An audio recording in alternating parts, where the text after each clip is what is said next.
Hai teman-teman, kita akan belajar antrak nih. Apa sih antrak itu? Seberapa menakutkan?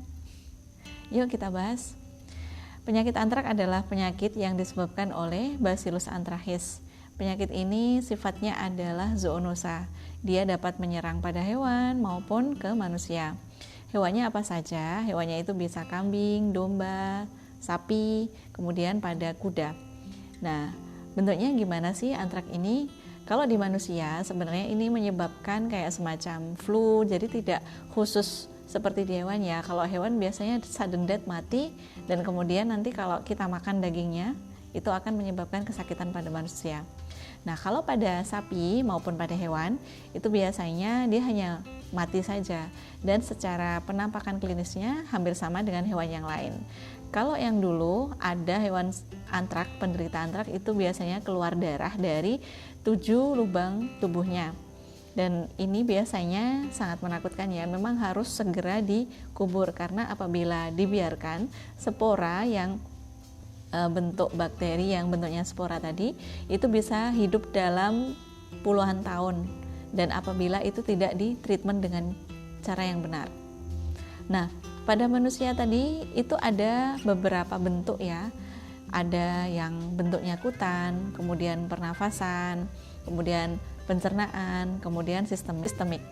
Kalau yang kutan itu bentuk lukanya itu sangat khas. Jadi nanti ada luka, kemudian di tengahnya itu ada hitam. Dan penyembuhan lukanya itu lumayan lama apabila tidak ditreatment dengan baik. Kemudian ada pencernaan bentuknya. Dia bisa mengalami diare sampai berdarah, dan itu apabila tidak diberikan pengobatan yang baik, maka orang itu akan mengalami sampai berdarah dan mungkin sampai meninggal. Kemudian kalau pernafasan itu orangnya itu masuk ke pernafasan, kemudian terhirup dan kemudian bisa menyebabkan kematian. Dan satu lagi ini adalah sistemik, dia sampai mencapai organ otak sehingga menyebabkan meningitis. Itu pada manusia. Dan gimana sih penularannya? Penularannya rata-rata itu secara langsung. Jadi apabila kita terkena dengan barang-barang yang sudah terinfeksi spora, kemudian orang itu memegang ataupun berinteraksi dengan daging yang terinfeksi, itu bisa mengalami kesakitan antrak itu sendiri. Nah, selain itu semuanya kemungkinan besar bisa dari lingkungan yang sudah tercemar pula. Pencegahannya bagaimana? Pencegahannya yang utama itu kita memang harus vaksinasi hewan-hewan yang kita miliki, baik itu pada sapi, pada kuda, domba, maupun pada kambing. Karena itu adalah hewan-hewan yang rentan yang bisa menularkan antrak ke manusia.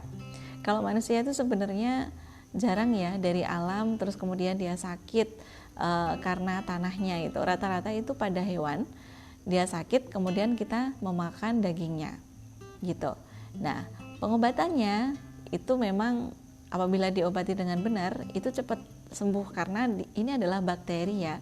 Tapi apabila tidak segera diobati bisa berakibat fatal. Seperti di Gunung Kidul itu sampai ada yang meninggal itu sekitar 4 orang yang dikabarkan, tapi katanya itu lebih dari 4 orang. Kemudian kesimpulannya, penyakit ini kenapa penting? Kenapa penting? Karena penyakit ini sifatnya adalah zoonosis dan pemberantasannya itu memang harus semua lini mengiyakan. Jadi memang harus semua lini itu mengamini bahwa memang kita sedang menderita wabah antrak dan kita diwajibkan memenuhi prosedur-prosedur yang sudah dikatakan oleh pemerintah. Di sini sebenarnya tidak hanya Dinas Peternakan yang menjadi ujung tombaknya. Dinas Kesehatan pun itu juga harus memberikan penyuluhan-penyuluhan kepada masyarakat untuk tidak mengkonsumsi daging yang terduga antrak. Gitu ya teman-teman. Semoga video ini bermanfaat. Jangan lupa like, subscribe, komen, dan nyalakan lonceng notifikasi. Wassalamualaikum warahmatullahi wabarakatuh.